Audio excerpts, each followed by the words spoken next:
All right, let's dive into a challenge that pretty much every South African teacher and parent knows all too well. How in the world do you support a child who struggles to focus in a busy and, let's be honest, often overcrowded classroom? Well, this is your practical guide to making a real, lasting difference. I mean, just picture this, right? You've got a classroom with 40, maybe even 50 kids. The energy is buzzing. And somewhere in that mix, there's a child who's fidgeting, maybe calling out, or just seems like they're a million miles away. So, how do you reach that child without losing the rest of the class? It can feel absolutely impossible. But here's the thing, the real solution might not be what you think. The most powerful approach isn't about singling out one kid. It's about using simple, low-cost strategies that actually help everyone in the room, creating an environment where every single student can focus and learn just a little bit better. Okay, so first things first, before we can get to the how, we've really got to understand the why behind some of these behaviors. Because, it's not always what it looks like on the surface, especially in a busy South African school. So on one side, you have what we think of as typical ADHD challenges. But, and this is so important, on the other side, you might have a gifted child, sometimes called twice exceptional or 2E, and that child might show the exact same signs. It's not that they can't focus, it's that they are just so incredibly bored. When their minds aren't challenged, they can get disruptive. Spotting this difference is a total game changer. So what can we actually do about it? Well, instead of just reacting when things go off the rails, we can get proactive. We can actually set up the physical environment to stop disruptions before they even start. Let's take a look. You would be amazed at the huge impact these small tweaks can have. Smart seating isn't about punishment. It's about cutting down on distractions. A simple visual schedule helps everyone know what's coming next, which brings down anxiety for the whole class. And my personal favorite, these DIY focus shields made from old cardboard. What a fantastic, no-cost way to give a child their own little bubble for concentration. Okay, so we've got the environment sorted. Now we can adjust how we teach to keep every single mind from the one that's struggling to the one that's soaring ahead totally hooked in. You know that feeling when you give a bunch of instructions and they just seem to vanish into thin air? The magic word here is chunking. So instead of saying, do pages 5 to 10, try this. First, give just one clear instruction, like, just read this first paragraph. Then point to it. That's your visual cue. And finally, a quick check-in. You got it? This simple 3-step process makes any big task feel way more manageable. And what about those brilliant, bored kids we were talking about?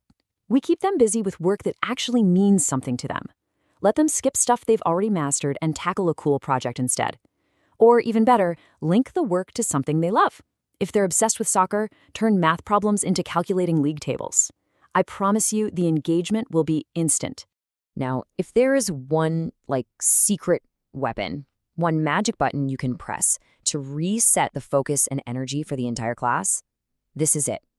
It's so simple, it's totally free, and it is absolutely backed by science. Let's talk about movement.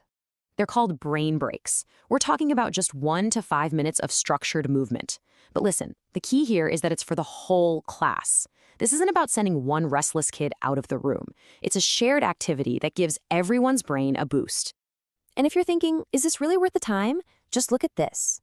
Research shows that vocabulary learning can jump by around 20% after just a short burst of exercise. This isn't just about managing behavior, it's about getting better results for everyone. That's a huge win for just a couple minutes of fun. And the best part, you don't need a playground or any fancy equipment. You can do these right there, next to the desk. A quick 5, 4, 3, 2, 1 countdown of exercises. Do some cross crawls to get both sides of the brain firing. Or, hey, just put on some music and have a 60-second dance party. It will instantly change the vibe in the room. Now, all these classroom strategies are powerful, for sure, but they become supercharged when we build that bridge between what happens at school and what happens at home. With kids, consistency really is everything. So this is what that teamwork looks like in action. See how a visual schedule at school is mirrored by a routine chart at home? Or how movement breaks in the classroom are matched by breaking homework into smaller chunks?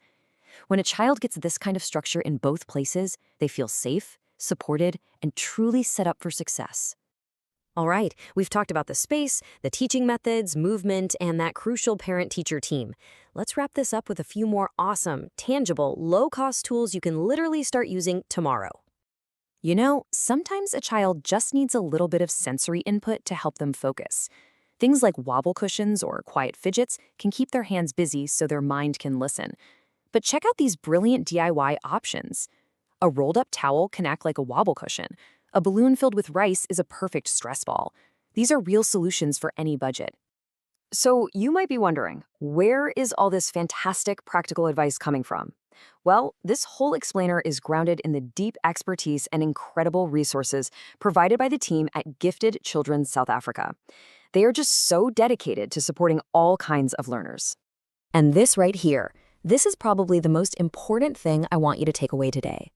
While these ideas are a lifesaver for gifted and ADHD learners, their real power is that they are universal.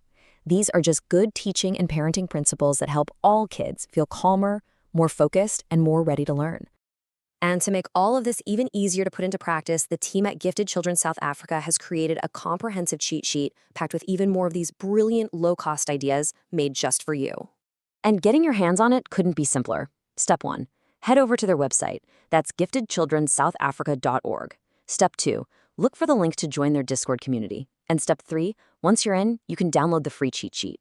Seriously, it's an amazing resource. I highly recommend you go grab it. So, as we finish up, the goal isn't to completely overhaul your classroom or your home overnight. That's just overwhelming. It's about starting small. Looking at everything we've talked about, what is the one small strategy you're going to commit to trying tomorrow? Because that one small change, that could be the start of something truly amazing.